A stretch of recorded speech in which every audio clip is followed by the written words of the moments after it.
you use ambient lighting to enhance the depth of a tattoo? So the lighting in a design is going to determine everything from its mood to its readability. I try to create lighting that has a certain amount of directionality to it because the human eye expects that. Things are the most readable when the lighting is a little bit more predictable. When the lighting is coming roughly from above, you can see a few shadows beneath objects.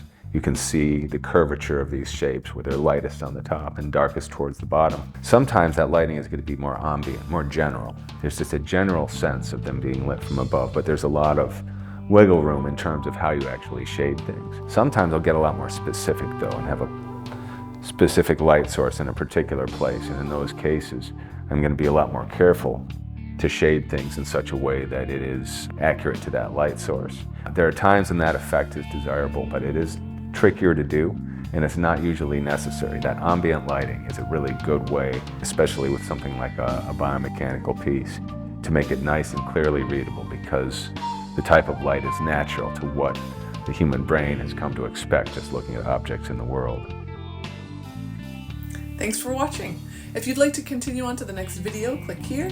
To start from the beginning of the series, click down here, and if you're looking to gain more wisdom from Guy and our many guest artists, you can follow this link right here.